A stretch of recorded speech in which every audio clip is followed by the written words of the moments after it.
vigilante. Oui, oui, oui, tout à fait. Oui. Et là encore, ça joue souvent sur des ressorts psychologiques, parce que ce sont souvent sur ça arrive souvent sur des sites qui ne sont pas sécurisés, soit de streaming illégaux de vidéos, soit sur des sites qui diffusent de la pornographie ou des choses comme ça. Donc les gens en plus sont honteux, le machin se met à sonner, c'est la panique, et du coup ils acceptent tout ce qu'on leur propose pour sortir de ce mauvais pas. Et clairement, dans ce cas-là, ils sont prêts à tout, quoi. Merci.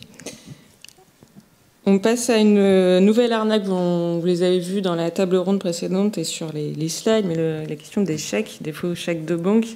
Donc le chèque, c'est pas forcément le moyen de paiement préféré de votre génération, c'est sûr, mais c'est encore celui qui est le plus fraudé. Donc il faut y être vraiment attentif, et je propose de regarder encore le dernier témoignage dessus.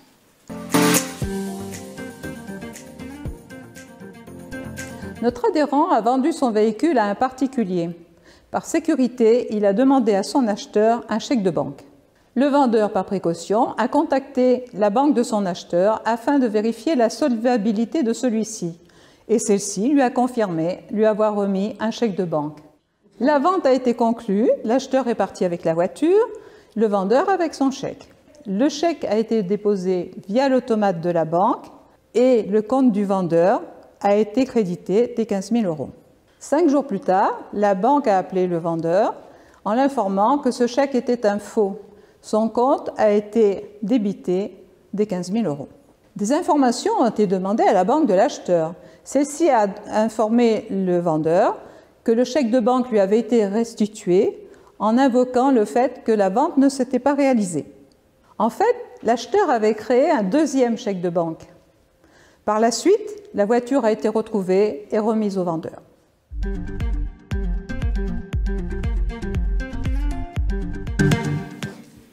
Alors, ce que je trouve quand même particulièrement inquiétant...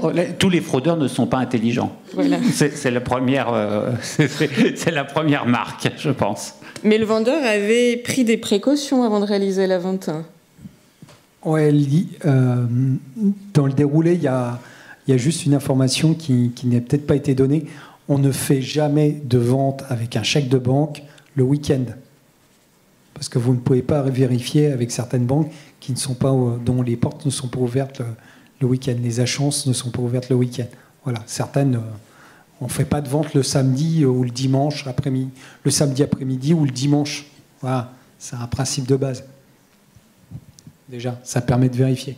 Et après, effectivement, oui, dans le cas des espèces, il y a une somme d'informations. Le vendeur, quand même, il a tout fait pour vérifier. Il a appelé la banque, il a vu que le chèque de banque était correct. Après, l'autre, l'arnaqueur falsifie le chèque de banque. Je serais bien curieux de voir un petit peu le pourquoi du comment. Est-ce qu'il n'y a pas de responsabilité de l'établissement bancaire ?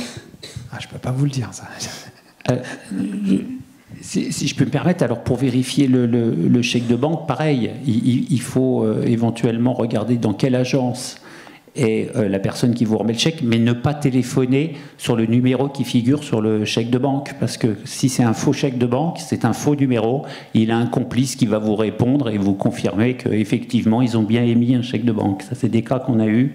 Donc bien entendu, il faut vous renseigner vous-même sur le numéro de téléphone de son agence bancaire que vous trouvez par vos propres moyens, sans quoi c'est hélas, on tourne en rond.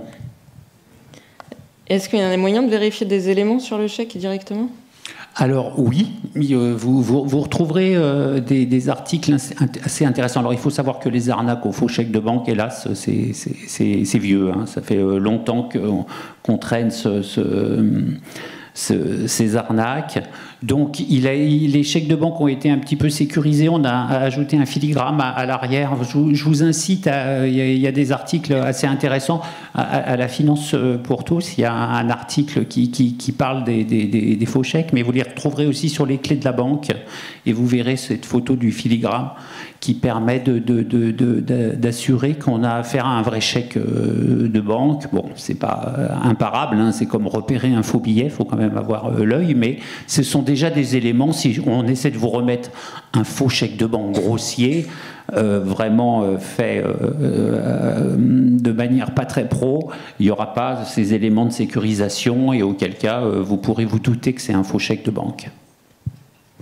Bon, et alors, si on ne doit pas faire des ventes le week-end, est-ce qu'on a d'autres solutions que le chèque, Caroline?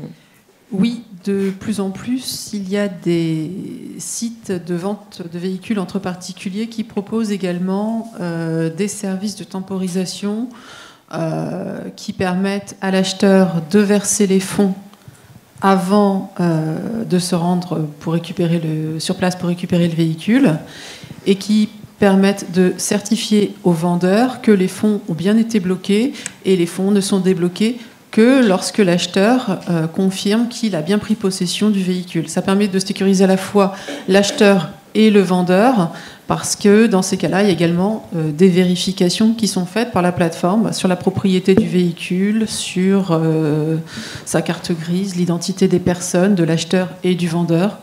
Ça sécurise quand même pas mal la transaction.